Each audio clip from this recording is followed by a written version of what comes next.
Don't just live for tomorrow, or just live in yesterday.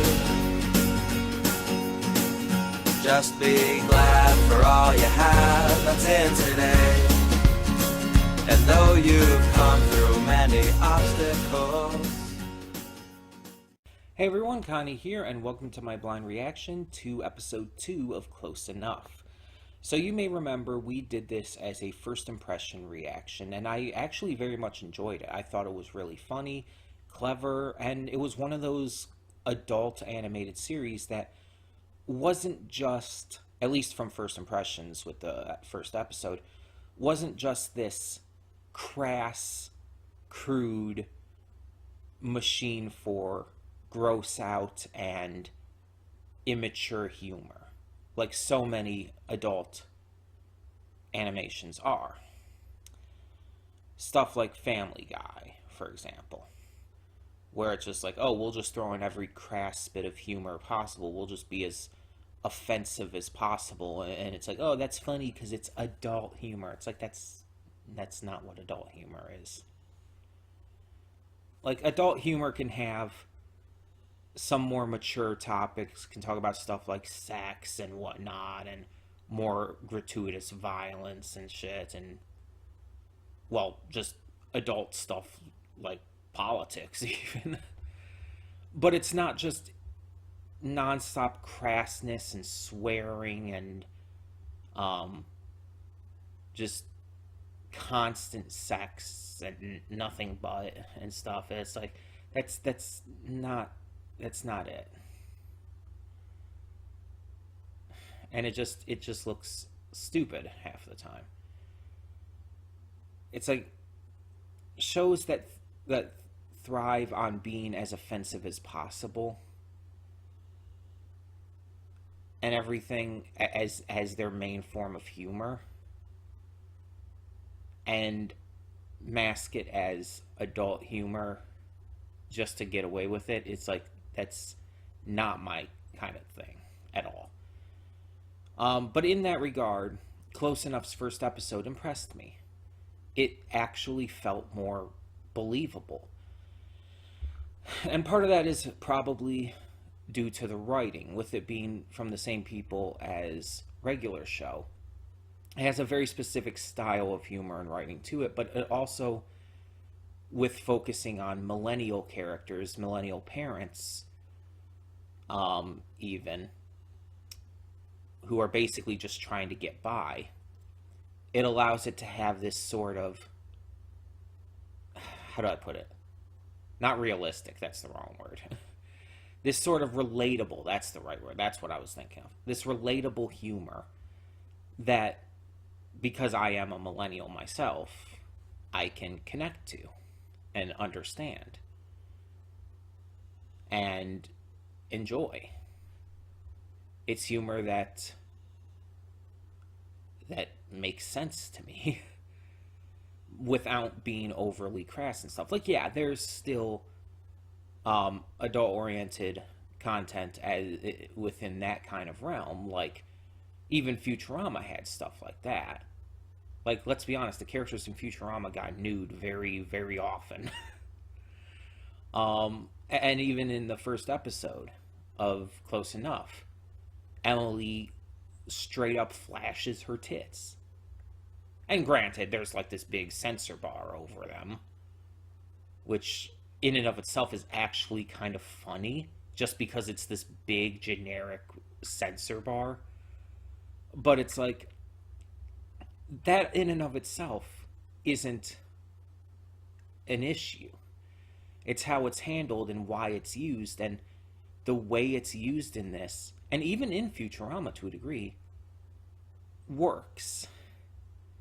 Because with Futurama, it's used as like, literally like, oh, in this time period, people aren't as worried about that. And it's kind of like this play on the entire social idea that over time people have become less and less needlessly modest in real life and stuff. People are a lot more comfortable wearing less covering clothing. It's kind of a joke in and of itself in regards to that. And with Close Enough, like, Emily didn't just do it randomly. It was part of the point. It was part of the purpose. She was flashing her tits and flipping double birds because she was legitimately trying to get out of this other dimensional TV show WandaVision situation. And she felt that by being, like, super offensive like that, that would help her do so. So it's like that, it literally had a point. Yeah, just the humor was really entertaining. There were some really good jokes, and while not everything was a perfect hit, there were a couple misses in there. It did enough good to make me interested, and I like the characters too. Because we have not only our millennial parents and their daughter, but they also live with some roommates, which, by the way, that's very real to, like, you know, situations in the current day and everything. But their roommates are also really fucking weird, and kind of in a really entertaining way.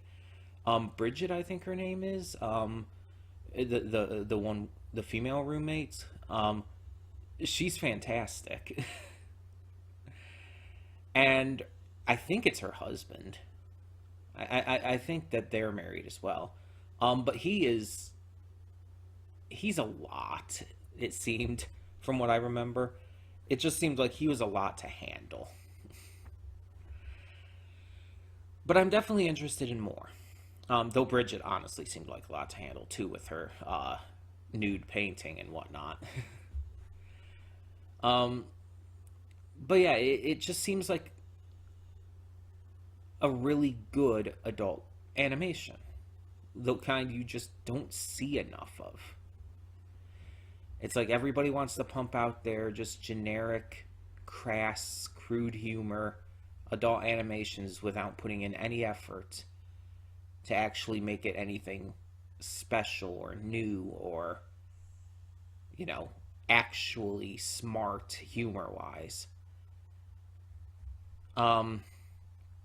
That they end up a lot of times just feeling like clones of each other. And in a very bad way, obviously. But either way, one other thing to touch on before we get this started. Some of you may have been expecting Proud Family, and I put up a video earlier this week stating this situation, but for those who may not have seen that, I got some information wrong when I've said that we would be taking our break after episode 5 of Proud Family.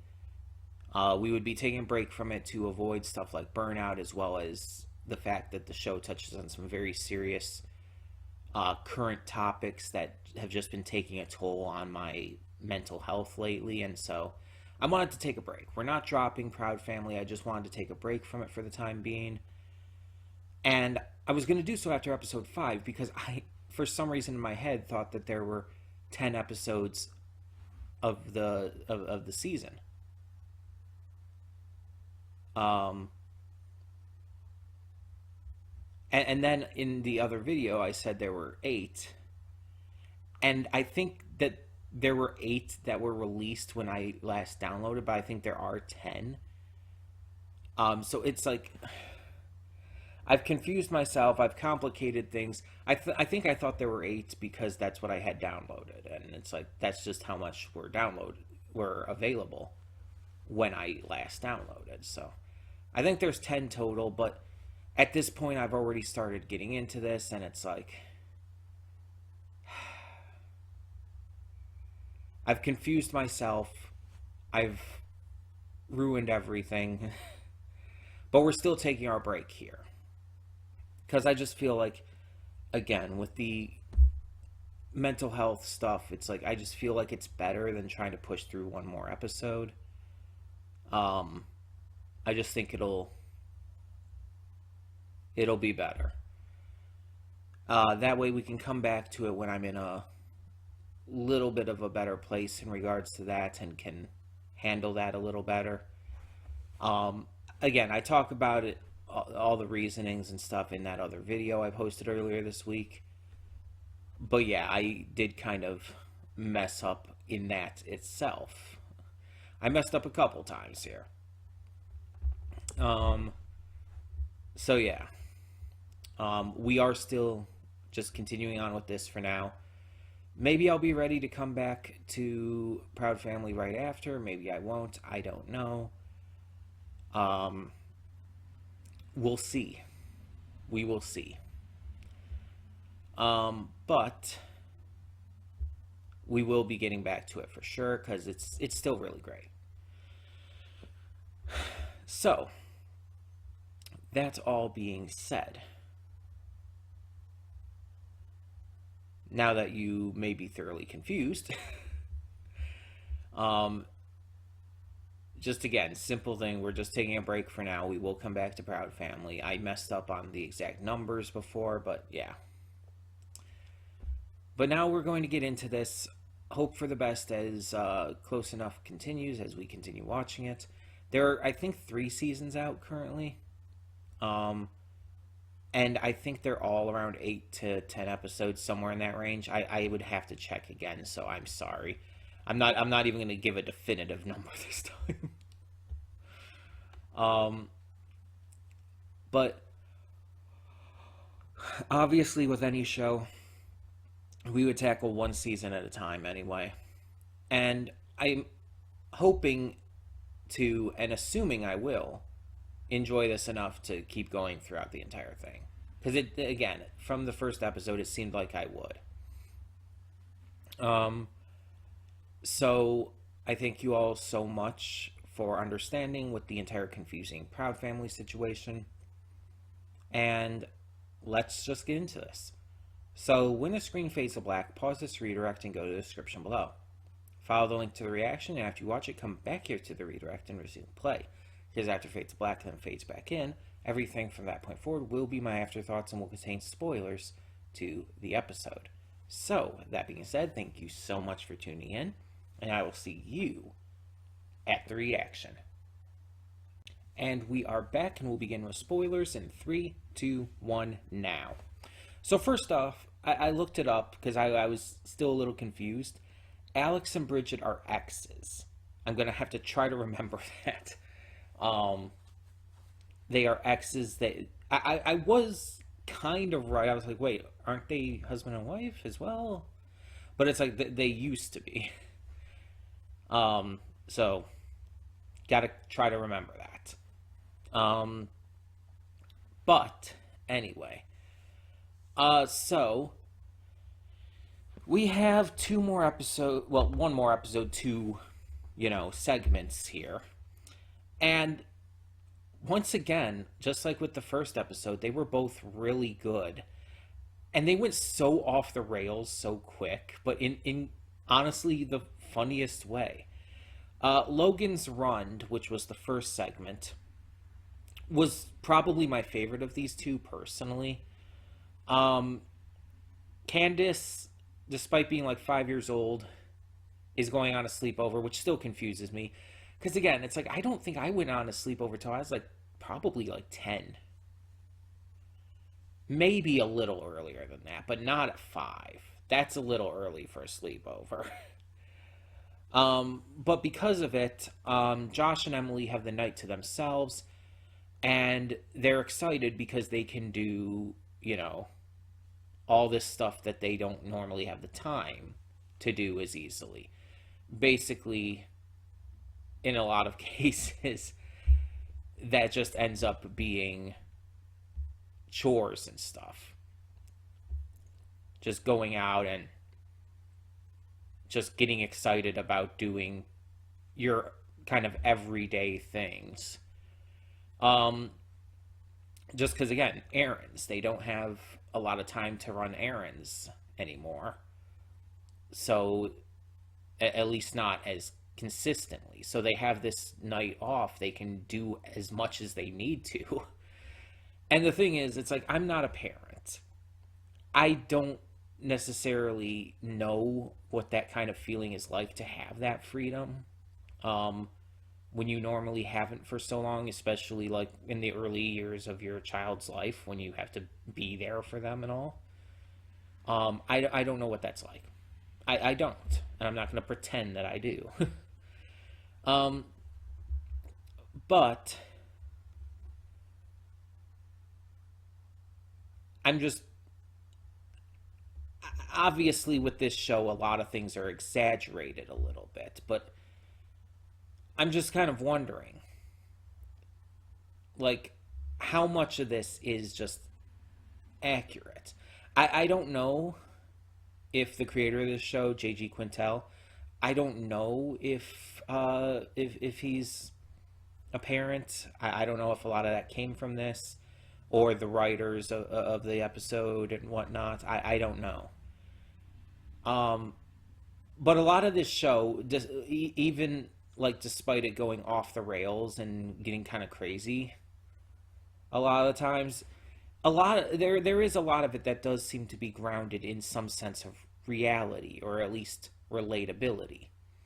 Because even with this episode, the idea that they're starting to feel they're just over 30, they're starting to feel old because they're getting excited about running errands and doing taxes and you know just not being young anymore.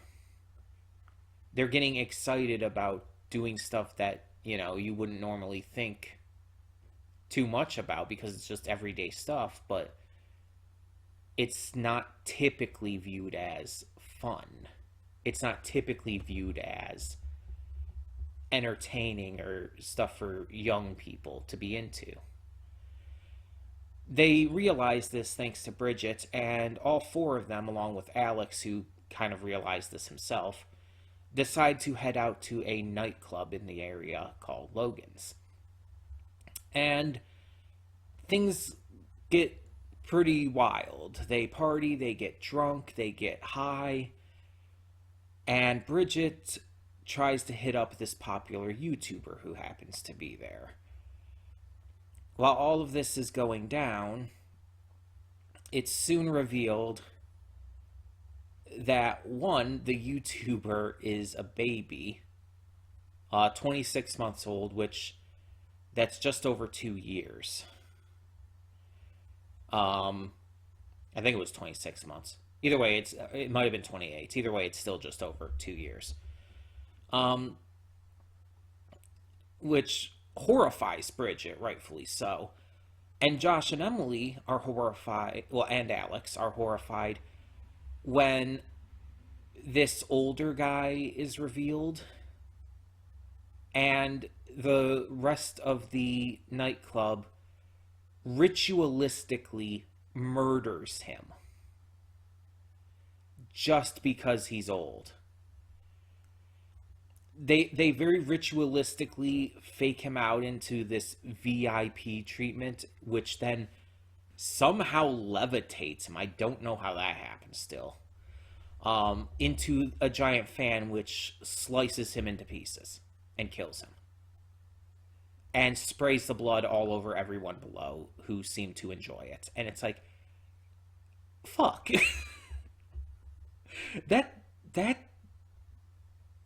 that went off the rails really quickly and suddenly. That's not okay.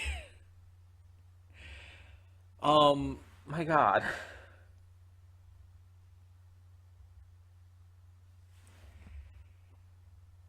All right.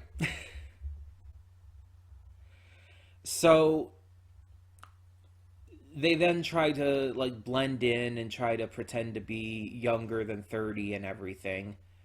Um just so it won't happen to them, but eventually they are discovered when Josh actually accidentally mentions Facebook because of the idea of that only old people use Facebook, which is stupid. I've never understood that idea. It's provably false and just honestly stupid. Um, but either way, either way. Um, so Alex tries to sacrifice himself, but Josh and Emily try to save him. And then it's ended up revealed that the bartender, who I guess is also the owner of the nightclub, um, that he based this place, this nightclub, off of Logan's Run, which I guess is from the 70s. I've heard of it by name only, and that's it. So I don't actually know the plot of it or anything. So I'm just kind of taking their word for it that it's similar. But because it's so old, they start to question him, and then it's revealed he's in his, like, pushing his 50s or whatnot. And so the crowd turns on him and probably kills him, but it allows our main four characters to escape and just deal with the after math of everything. It's like, I think that's part of the appeal of this show, though, the fact that it starts, that these episodes oftentimes seem to start off very normal, kind of just dealing with real life situations, things that are relatable and believable, but then it just escalates into insanity. It just, like, completely, like, shoots off into a different direction without warning. And the thing is, it kind of works. It's funny, it's entertaining, and it's genuinely a lot of fun. And, like, there's even some really funny jokes in this even before it just veers off into insanity. Like, while Josh and Emily are celebrating being able to run errands and stuff, like, as you see them going out and running the errands, like, their celebration dances and stuff get more and more sexual, to the point where, like, they're at the library or something, and Emily's literally shoving her ass in his face, fully clothed, but still. And then they get back to their bedroom and start stripping down and flaunting their bodies to each other, and then they just do taxes. They don't have sex or anything, they just do taxes. I think that's actually a really fucking hilarious joke.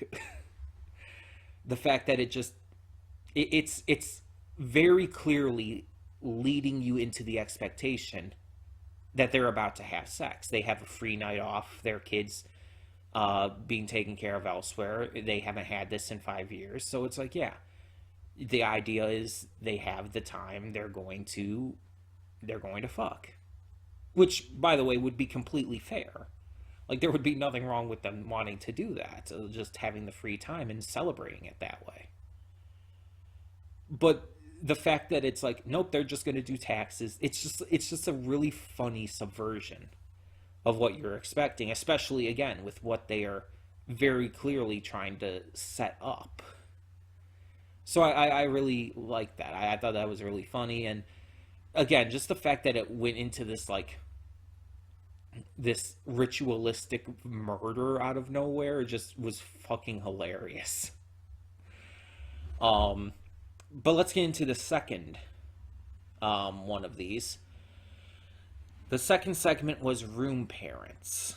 And so this starts at a parent-teacher conference, which, as I said in the reaction, are those done in group settings nowadays? Because when I was a kid, parent-teacher conferences were one-on-one. They would have, like, an entire night or two set up, and you would, like, schedule a specific time, go in, talk with the teacher one-on-one about your child and their progress and stuff, and then when your time was up, your time was up. Like, I remember, like, being taken and sitting out in the hallway while my parents would talk to the teachers about that. It's just, it's wild to think that they would do it in a group setting like that. I just feel like that's, how are you going to talk about each student's personal progress and stuff like that? And if you don't, then what's the point, really? I don't know. But either way, Josh accidentally ends up volunteering to be room parent, not really knowing what that means.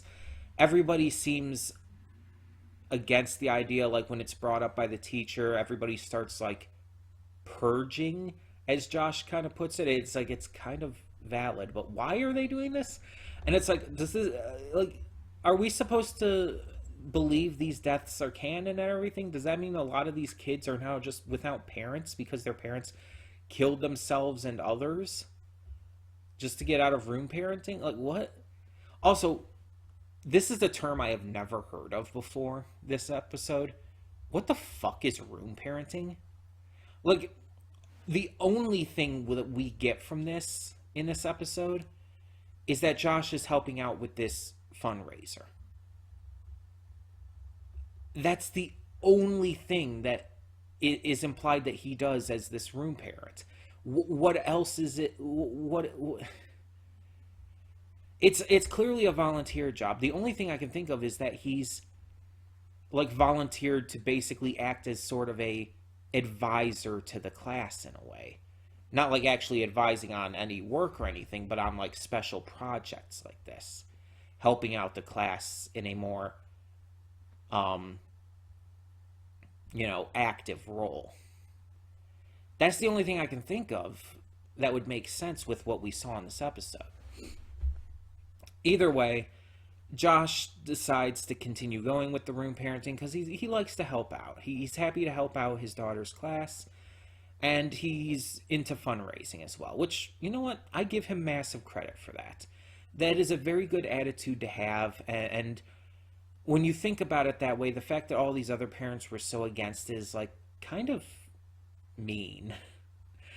It's like, it doesn't really seem that bad, all things considered.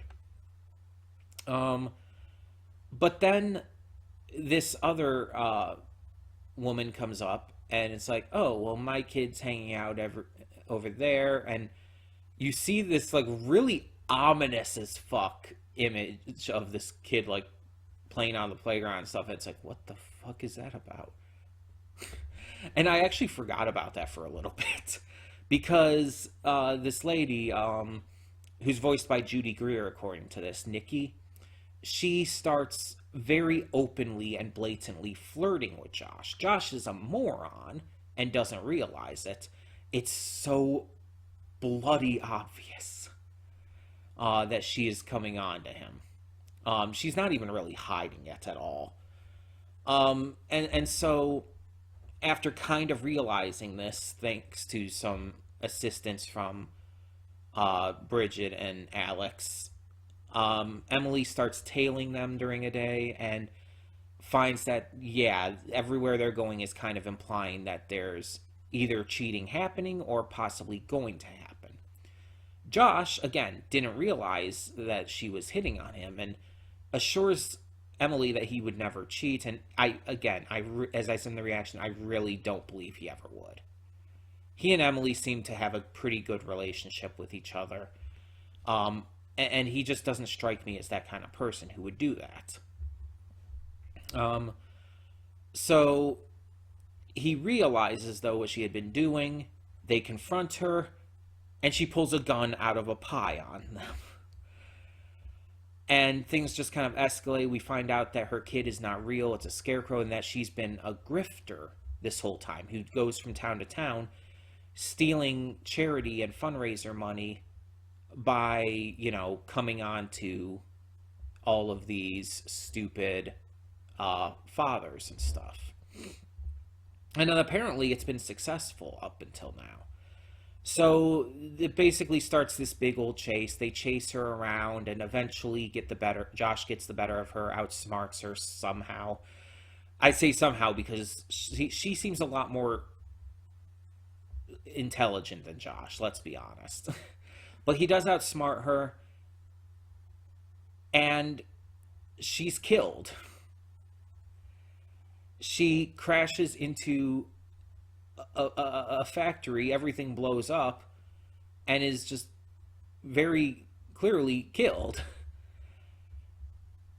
And okay, this show has a lot of death in it, a lot more than I was kind of expecting.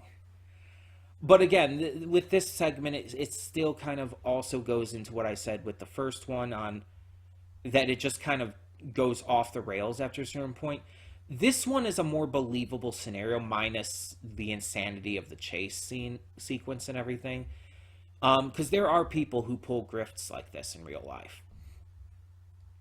This is very much a realistic scenario, unlike in the first one where it's like, oh, just sudden cult-like young people who are ritualistically murdering anyone over the age of 30. It's like, the fuck? But it's like with this segment, it's like, oh no, this could actually happen. Again, the chase sequence was a little over the top, especially when that one dude was thrown off the guy running the little like children's train ride thing. When he was thrown off and just for some fucking reason explodes? Why does he explode? I don't understand. I don't understand why he exploded. I don't get it. But either way, yeah, he exploded. Just like Nikki ended up doing in the end. And Josh, for some reason, is made room parent for life. And there's this joke that was kind of teased a little earlier as well about being legally binding and stuff. And it's just like, all right, sure. Why not? Josh isn't happy about it, though.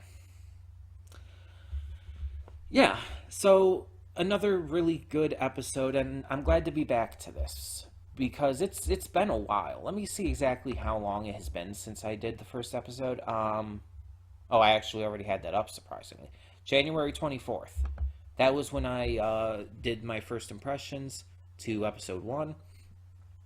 So it's been a couple months. Yeah, about almost 3 months.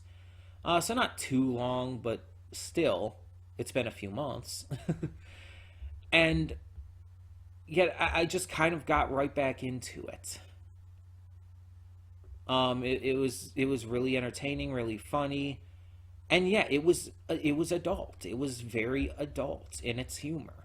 But it wasn't overly crass and crude for the sake of being overly crass and crude. It never became immature with that. Ironically, this even with the stuff they were doing and like the way they were celebrating just having the free time to run errands and stuff, it was never actually like immature because there was like kind of a point to it. Everything made sense. It wasn't crude for the sake of being crude. It didn't have like an overuse of swearing and sexuality and stuff just for the sake of having it. Everything just kind of worked. It all fit together. It all worked. And I'm very pleasantly surprised that it continues to impress me in that regard. It's definitely in that, like I said, more like something that you would expect from Matt Groening. Something like Futurama or Disenchantment or Simpsons. Any of them. It's more like that and less like Family Guy or less like Rick and Morty or stuff like that. That's just, trying way too hard and just being stupidly immature about it. This is the kind of adult animation that I want to see. And I'm excited to see more. So, yeah. I really like the characters, too. This episode definitely continued to hammer that in. Emily and Josh are really likable. They are. Like, you kind of have that trope of the dumb cartoon dad featured in here. Like, you see that everywhere.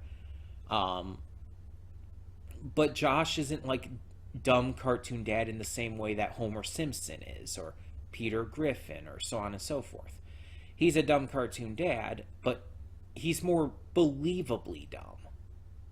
It's not taken to it's not taken to a ridiculous level to where it's just annoying in its presentation. Like, he feels like he's just not the smartest guy. He's kind of dumb, but he's not like dumb to a detrimental level or anything. And in a lot of those shows, the mother is often portrayed as, the voice of reason and the smart one. And it's like with this, no, Emily's very much not. She's very much on Josh's level. She's smarter than him, for sure. But she's still just as much of a dumbass as he is. She's a goober. She's just as ridiculous as he is. She's just more technically intelligent than him. But you can be smart and still be a dumbass. And I think that definitely seems to be Emily. But I like that. I like her character. Bridget is definitely more of the hot young wild child character, and she flaunts that. She knows it and she loves it. And Alex, definitely the kind of like the older, kind of ridiculous stoner like dude. It's like, they definitely have these archetypes to them, but they still feel like real people. Like, you could imagine meeting these people in real life. I think that's one of the biggest appeals of this series. The characters feel like people. Granted, it still has the issue of making the child a little too smart for her age. No 5-year-old is going to be as smart as this kid clearly is. But that's just a very common thing with cartoons. And it's not like it's one of those cases where it's like, oh, the baby has extremely stupid levels of intelligence, where that's obviously the joke, because they actually did that in this episode with the YouTuber. But it's like, my issue is when it comes in where it's like, oh yeah, this character is just meant to be like a normal 5-year-old, but we for some reason think 5-year-olds are this like gifted with their words and stuff and can form more complex thoughts than they realistically could. It's just like, you have this 5-year-old who's talking more like at least a 10-year-old. And that's honestly even giving credit, because honestly, you could almost maybe even say 12-year-old. But it's like, no 5-year-old talks like this girl does. And again, that's a common thing in a lot of cartoons. So I'm not just holding it against this series. And it's not annoying enough in this series, because it's not consistently aggressive enough with it. And then it does try to balance it out by still having her act very much like a little kid. It's like, did you pack my plushie? And it's like, I packed both your plushies. And she's like, yes. It's like, oh yeah, a 5-year-old kid would definitely act like that. So it's like, it balances it out. Not every show does that. So yeah, I did really enjoy this. I'm really liking the characters. It is weird seeing Bridget in here be so, like, openly, how do I word this? This young, sexy woman who knows she is. Just in terms of that archetype, who's very confident about that and very comfortable with that, with being sexy and everything. It's weird because specifically because her voice actress is Kimiko Glenn. And it's weird because I know Kimiko Glenn for the likes of Izzy in My Little Pony: A New Generation. as well as Penny Parker in Into the Spider-Verse. I'm used to her playing like these child characters, or, well, Izzy in A New Generation isn't a child. The characters in My Little Pony are adults, typically. The main characters, at least. Both in G4 and G5. But nonetheless, it's still a very innocent character, in a very innocent show. Or movie in that case, but still. It's just weird hearing her voice, because it's like I can very much hear Izzy in her voice. It's really weird hearing her like be so sexual about things. You know what I mean? But I mean, I know she's a voice actress. Like, she's gonna take on different roles, different characters of different ages, and all kinds of stuff like that. It's like that's of course. I don't hold it against her at all. It's just it's weird. It's weird when you're so used to a voice coming for a character who is portrayed in an innocent way, and hearing them then the same voice come out of a character who's very much the opposite. You know what I mean? It's a personal thing maybe, but either way, yeah. Tell me what you thought of episode 2 of Close Enough down in the comments. And as I mentioned in the pre-thoughts, yeah, this will just be taking over for Proud Family for now, and we will come back to that after the fact, sometime later. Maybe right after this, or maybe we might do some other show in between, but yeah. We will get back to it for sure. Just need this break and everything. And I even recorded a little thing as well for the video I posted a couple days back. So it's like I made a little like update thing to put at the beginning of that video saying like, oh, by the way, I made the mistake with the episode count with Proud Family, but we're still switching to Close Enough for now. So yeah, I can't believe like I made multiple mistakes in that regard. Well, I can because yeah, I tend to do stuff like that. Sounds about me. But yeah, like I said, tell me your thoughts down below, and thank you so much for tuning in. For now, I'm Connie, and I'm signing off. See y'all next time.